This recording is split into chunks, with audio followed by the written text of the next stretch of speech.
Bonjour à tous et bienvenue dans cette nouvelle vidéo sur la chaîne. Je suis hyper contente de vous retrouver. Alors je me suis dit, vu l'ambiance actuelle qui est quand même un petit peu anxiogène, on va pas se mentir, je me suis dit que j'allais vous faire des vidéos pour vous changer les idées, pour vous redonner la pêche. Donc j'ai décidé de vous parler de la fin du monde. Non, j'ai décidé de vous parler de films qui ont une vision, qui proposent une vision singulière de la fin du monde. C'est-à-dire des films qui ne parlent pas de la fin du monde en tant qu'apocalypse, mais qui parlent plutôt de l'effondrement de notre monde tel qu'on le connaît, de l'effondrement de notre système, de notre civilisation. Donc il ne sera pas ici question de blockbusters hollywoodiens comme ceux de Roland Emmerich ou ceux de Michael Bay. Je vous propose plutôt des films assez méconnus. Il s'agira de dystopie, d'utopie, de films de pandémie, de films post-apo. Ce sont des films qui, au vu du contexte actuel, ont vraiment trouvé une résonance en moi. Ce sont des films qui parlent de la fin du monde, mais soit avec poésie, soit avec humour, soit parfois avec beaucoup de drogue, en tout cas toujours de façon un petit peu surprenante. On commence tout de suite.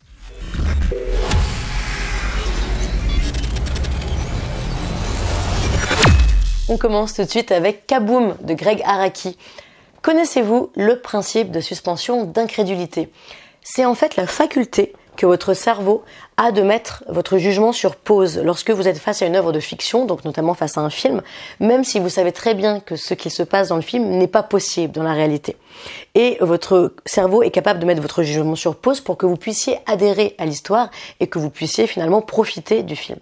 Il y a certains films qui font particulièrement appel à la suspension d'incrédulité et Kaboom de Gregg Araki en fait partie. Dans Kaboom, il est question de fin du monde, de complot, de nouvel ordre mondial, mais alors tout ça sur un campus américain sur lequel ça fornique à tout va et ça mange beaucoup de space cake. Le réalisateur Gregg Araki est clairement fasciné et par la jeunesse américaine et par l'apocalypse, dont il donne une vision finalement assez fantasmatique des deux.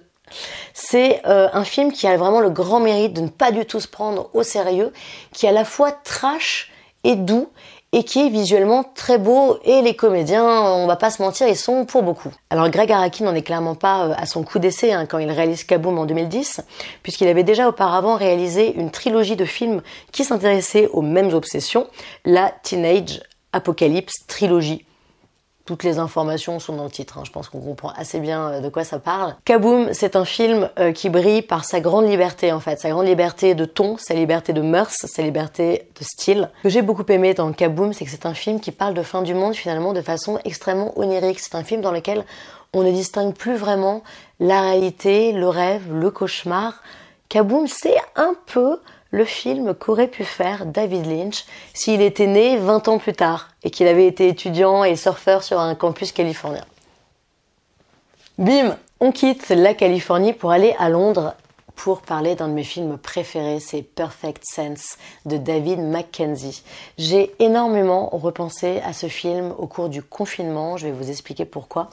Alors le film raconte la rencontre entre une chercheuse jouée par Eva Green à Londres de nos jours. Elle tombe amoureuse d'un chef cuistot qui est lui joué par Ewan McGregor, ils vont tomber éperdument amoureux et en parallèle se déclenche une gigantesque épidémie qui touche la terre entière et c'est une maladie qui va faire perdre leur sens aux humains les uns après les autres. C'est-à-dire que tous en même temps, les humains vont d'abord perdre l'odorat, ensuite tous en même temps, les humains vont perdre le goût, ainsi de suite. D'ailleurs, aparté, j'ai beaucoup pensé à ce film parce que je vous rappelle que l'un des symptômes du coronavirus, c'est la perte du goût et de l'odorat chez certaines personnes. Détail. Pourquoi ce film, Perfect Sense, est pour moi totalement différent des films habituels qui traitent d'épidémie? Perfect Sense, en fait, a une approche de l'apocalypse qui est extrêmement intimiste, c'est-à-dire que l'on va vivre cette fin du monde à travers le prisme de ce couple. Il n'y a pas de scène spectaculaire, il n'y a pas de scène de panique générale, il n'y a pas d'effets spéciaux. C'est un film qui a été fait, on le sent, avec très peu de moyens et avec beaucoup d'inventivité et avec surtout beaucoup d'émotion. Ce que j'ai trouvé très intéressant dans ce film, c'est qu'il ne montre pas les ravages de l'épidémie, il ne s'intéresse pas à ça, il s'intéresse à la façon dont les humains vont être touchés, à la façon dont ils vont réussir à se relever, à se remettre de tout ce qui leur arrive et à réussir à s'entraider et à continuer à avancer. C'est ce qui s'appelle la résilience. Et moi, c'est quelque chose que il m'a semblé pas mal voir finalement lors du confinement qu'on a tous vécu. Et le film montre vraiment la capacité de l'humanité à se relever et à aller de l'avant malgré ce qui peut lui arriver. J'ai beaucoup aimé cet aspect du film et j'ai beaucoup aimé également la morale du film parce que Perfect Sense, c'est un peu finalement un conte apocalyptique. Et la morale du film, eh bien, c'est que le perfect sense, le sens parfait finalement, c'est l'amour. L'amour. On revient maintenant à une vision de la fin du monde un petit peu plus déjantée, parce que Perfect Sense, c'est vrai que c'est quand même pas un feel-good movie. J'avais envie de vous parler de Southland Tales de Richard Kelly. Richard Kelly, c'est le cinéaste qui a fait Donnie Darko.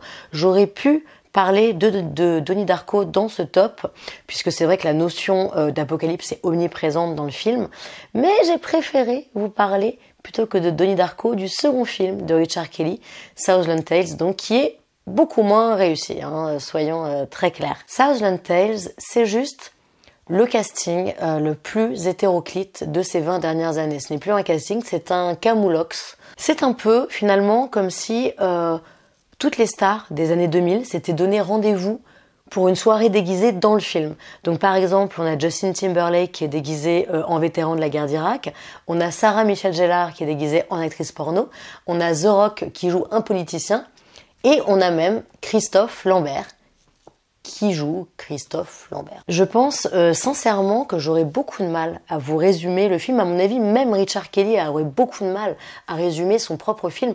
En gros, ça parle donc évidemment de fin du monde, ça parle de complot et de néo-marxistes qui veulent prendre le contrôle des États-Unis.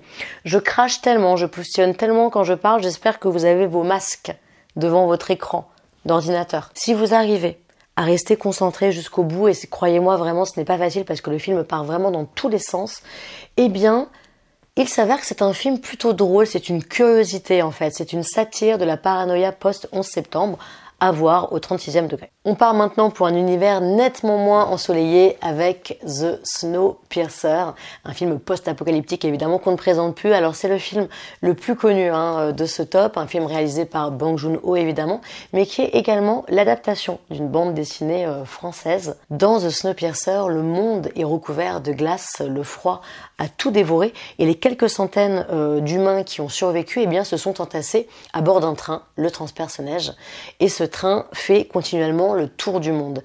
Et les humains ont recréé eh bien, à bord de ce train en huis clos une société que l'on pourrait qualifier de classiste. Une société classiste étant une société dans laquelle il y a diverses classes sociales qui sont séparées et qui sont hiérarchisées et qui n'ont pas les mêmes droits et les mêmes privilèges. Donc à bord du Snowpiercer, à bord du transperce-neige, nous avons à l'avant du train les riches qui dominent le train, qui contrôlent le train, et à l'arrière du train, les pauvres qui sont entassés dans des conditions de vie totalement insalubres et qui sont maintenus par des forces armées qui sont là pour empêcher toute tentative de rébellion évidemment qui finira par avoir lieu. Ce que j'ai trouvé très fort et en même temps extrêmement fataliste dans The Snowpiercer, c'est que le film montre bien que même si le monde venait à s'écrouler, le monde tel qu'on le connaît venait à s'écrouler, eh bien les humains qui restent trouveraient quand même la force et aurait quand même le besoin de recréer une société qui n'est absolument pas égalitaire, une société dans laquelle les riches continuent de dominer les pauvres, une société dans laquelle il n'y a aucune redistribution des richesses et qui ne tient que grâce à la police, qui ne tient que grâce à des forces armées. Deuxième film post-apocalyptique, La Route de John Hillcoat. Alors comme The Snowpiercer, La Route est également une adaptation, l'adaptation du roman éponyme La Route de Cormac McCarthy. En revanche, eh bien, La Route est vraiment, du moins visuellement, l'antithèse de The Snowpiercer. La Route est un film qui est extrêmement austère, qui est anti-spectaculaire. Il y a très peu d'action, très peu de dialogue. On se concentre en fait sur un père qui est interprété par Viggo Mortensen et son fils. Et ils errent tous les deux à travers une terre recouverte de cendres qui a été détruite par une catastrophe. Et on sent bien dans le film eh bien, que ce duo de personnages perdus au milieu de nulle part. Ce qui les fait tenir, ce n'est pas juste l'eau, ce n'est pas juste la nourriture, c'est surtout l'espoir. La Route, c'est un film post-apo qui est une vraie réflexion sur l'humanité, alors que The Snowpiercer était plus une réflexion finalement sur la société. Dans The Snowpiercer, le huis clos devient libérateur puisque les personnages vont vers la libération, alors qu'en revanche, dans La Route, eh bien, l'extérieur devient enfermant, puisque l'extérieur est porteur de diverses menaces. Je ne vais pas vous spoiler le film, je vous conseille vraiment d'aller le découvrir. Un autre film assez angoissant également, c'est Blindness de Fernando Meirelles. D'ailleurs, ce cinéaste, je vous invite à le découvrir si vous ne le connaissiez pas, a une filmographie assez impressionnante. Il a quand même réalisé La Cité de Dieu, The Constant Gardener, Les Deux Papes et donc Blindness, qui est un de ses films les moins connus à tort. Alors Blindness, c'est un petit peu comme si The Snowpiercer rencontrait Perfect Sense. Je m'explique. Dans Blindness, c'est un film qui se passe de nos jours, une épidémie de cécité frappe la population mondiale. Donc les gens deviennent aveugles les uns après les autres. Le gouvernement décide d'enfermer plusieurs dizaines de personnes devenues aveugles dans un hôpital désaffecté. Et finalement, une fois que ces gens sont laissés en quarantaine, eh bien, il y a une micro-société basée sur la loi du plus fort, évidemment, qui va se mettre en place au sein des contaminés. Sauf qu'au sein des contaminés, il y a un personnage, il y a une femme qui fait croire qu'elle est aveugle alors qu'en fait, elle peut toujours voir. Cette femme, elle est interprétée par Julianne Moore. Toute la distribution de Blindness est très impressionnante. Il y a donc l'excellente Julianne Moore, l'immense Julianne Moore. Il y a également Mark Ruffalo et Gaël Garcia Bernal. Gaël Garcia Bernal. Blindness est un film que j'ai trouvé donc très angoissant mais également vraiment virtuose. Et c'est un film qui à nouveau interroge la nature humaine. En période d'épidémie, en période de confinement, le film nous interroge sur qu'est-ce qui prédomine chez l'homme finalement. Est-ce que ce qui va prédominer, ce sera le bien, le mal? Est-ce que ce sera finalement la volonté de dominer l'autre et d'asservir l'autre? Je vous laisse réfléchir à cela.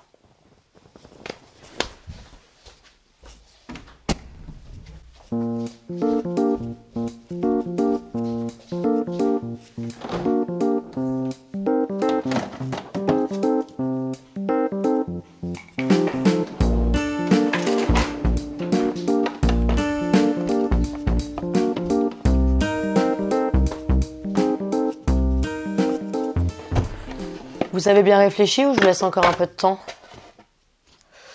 pour savoir où le camembert là, il m'a l'air... Oh ouais, je montre quand même parce que si ça c'est pas du camembert post-apocalyptique, qu'est-ce que c'est? Petite pause.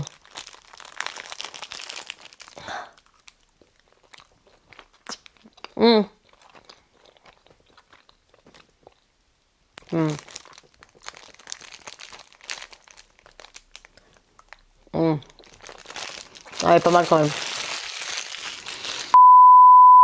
Est-ce que vous avez remarqué, je n'ai pas encore parlé de cinéma français. On va remédier à ça tout de suite. J'avais envie de vous parler d'un film qui s'appelle Eight Wonderland. C'est un film de genre français, donc. Alors c'est un film qui ne parle pas de fin du monde à proprement parler, mais qui imagine plutôt comment notre monde actuel pourrait être remplacé par un nouveau système plus humaniste et plus démocratique. Alors imaginez que le pays le plus puissant du monde soit en réalité un pays virtuel, mais un pays dans lequel les citoyens, qui eux en revanche sont réels, pourraient voter pour contrer des actions qu'ils jugent anti-humanistes de la part des autres pays, et ce pays s'appellerait Eight Wonderland. Alors il est assez important et bien sûr de remettre ce film dans son contexte. C'est un film qui a été réalisé en 2008, c'est-à-dire vraiment l'époque où tout le monde commençait à avoir un compte Twitter et Facebook, et également l'époque où on commençait très fort à parler des Anonymous. Et pour le coup, les réalisateurs du film, Jean-Mac et Nicolas Alberni, ont vraiment été visionnaires puisqu'ils ont imaginé cette révolution qui viendrait des réseaux sociaux. Ce qui est très intéressant avec Eight Wonderland, donc qui appartient clairement au registre de l'utopie, là, c'est que c'est un film qui nous pousse à réfléchir. C'est un film qui nous pousse à nous demander, par exemple, est-ce qu'une démocratie totale est possible? Qui nous pousse à nous demander, est-ce que le virtuel rassemble réellement les gens ou est-ce que ça n'est finalement pas qu'une illusion? Quelle est la frontière entre révolution et terrorisme, ou encore qu'est-ce qui pourrait rendre notre système actuel plus humain, plus humaniste. C'est un film, je le précise, un film de genre qui a été fait avec très peu de moyens et qui est vraiment extrêmement intéressant et qui est en plus pas dépourvu d'humour.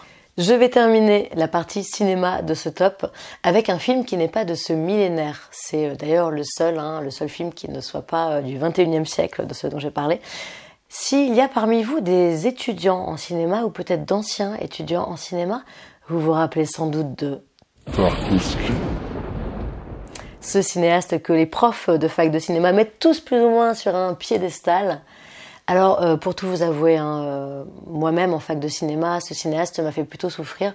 Je n'ai jamais été vraiment cliente de son cinéma, mais étant donné que ma vidéo s'intéresse aux films qui ont une vision singulière de la fin du monde, eh bien, Le Sacrifice, le dernier film de Tarkovsky dont je vais vous parler, avait clairement sa place dans ce top. Dans Le Sacrifice, il est question d'apocalypse extrêmement calme. Il est question de fin du monde d'une façon très cérébrale, très intellectuelle. C'est un film dans lequel le personnage principal réfléchit beaucoup, dans lequel il y a beaucoup de dialogue, et c'est également le film de Tarkovsky qui contient le plus de plans séquences. Dans Le Sacrifice, la fin du monde prend la forme d'une catastrophe nucléaire. D'ailleurs, le film est sorti en salle en mai 86 et la catastrophe de Tchernobyl a eu lieu en avril 86, c'est-à-dire un mois avant. Coïncidence, hasard, moi je pose ça là. Le personnage principal va bien sûr se retrouver à mettre en parallèle finalement cette catastrophe nucléaire qui va survenir et sa propre vie. Donc il est question de théologie, d'énormément de questionnements intérieurs, de filiation. Il y a beaucoup de thèmes qui sont abordés. Encore une fois, c'est un film assez bavard et assez cérébral et qui est surtout connu pour ses plans séquences, son plan séquence d'introduction et son plan séquence final dans lequel la maison au sein de laquelle se passe toute l'action du film, la maison brûle. Je ne vous spoil absolument rien, c'est l'affiche du film. Et attention, petite info en bonus, le saviez-vous? Une des plus célèbres chroniqueuses de Laurent Ruquier joue dans Le Sacrifice de Tarkovsky. Ouais, non c'est vrai, non c'est vrai. Ah, si. Et pour terminer ces 10 façons de vivre la fin du monde autrement, je vous propose 2 séries françaises. Une série qui s'appelle L'Effondrement, ça a été écrit et réalisé par le collectif Les Parasites. C'est une série récente que j'ai trouvée très ambitieuse, puisque donc elle traite de l'effondrement au sens de la collapsologie, l'effondrement de notre système régi par les industries toutes puissantes. C'est une série donc qui s'imagine, si notre système venait à s'effondrer, ce qu'il se passerait. Chaque épisode en fait est un plan séquence dans lequel on suit un ou plusieurs personnages. C'est ce qui ajoute vraiment énormément à l'intensité. C'est une série que j'ai trouvée extrêmement ambitieuse dans sa réalisation. Ça fait du bien de voir qu'il y a des séries françaises comme ça qui se tournent actuellement, même si j'aurais aimé que la série aille un poil plus loin au niveau de son écriture. Je pense qu'on aurait pu aller encore plus dans le pessimisme. Mais la série est vraiment très bien, je vous la conseille. Et deuxième série qui est un coup de cœur absolu pour moi, c'est pas une série tout à fait récente, elle a 3 ans. C'est une série française qui s'appelle Calls. C'est une série qui a la particularité d'être à 90% audio et qui tourne autour de l'idée d'apocalypse. Je vous conseille vraiment d'arrêter maintenant, là, tout de suite, ce que vous êtes en train de faire et d'aller découvrir la première saison de la série Calls. Les 10 épisodes sont assez courts. Cette série, elle a été réalisée par Timothée Hochet. Elle a été pensée pour être écoutée, mais également regardée. Je vous conseille vraiment de regarder tout à la suite. C'est une série qui a le mérite de rendre le spectateur vraiment actif. Il faut être actif pour comprendre le nœud de l'intrigue, il faut être concentré, et il faut être à 100% dedans et ça vaut le coup. Ça vaut le coup parce que c'est une véritable expérience sensorielle. Et voilà, c'était 10 façons de vivre la fin du monde autrement, en série et en film. J'espère que ça vous a plu. N'hésitez pas à me mettre vos impressions en commentaire. N'hésitez pas à me dire si vous connaissez certains des films dont j'ai parlé, à m'en conseiller d'autres sur la même thématique. Il y a par ailleurs une vidéo que Sylvain avait faite sur les films qui parlent de fin du monde. Nos 2 vidéos sont assez complémentaires finalement. Et je vous dis à très bientôt. Connaissez-vous le principe? Mais pas du tout, mais pourquoi je commence comme ça en fait? Putain, il y a le canapé qui fait du bruit quand je bouge, faut que j'arrête. C'est que le film montre... Ils errent sur cette terre... à la recherche de quoi d'ailleurs? On sait pas, pourquoi? Ils cherchent quoi là? Un Quick peut-être? Un Big Mac? Qui sait? Un Big Mac? Un Quick?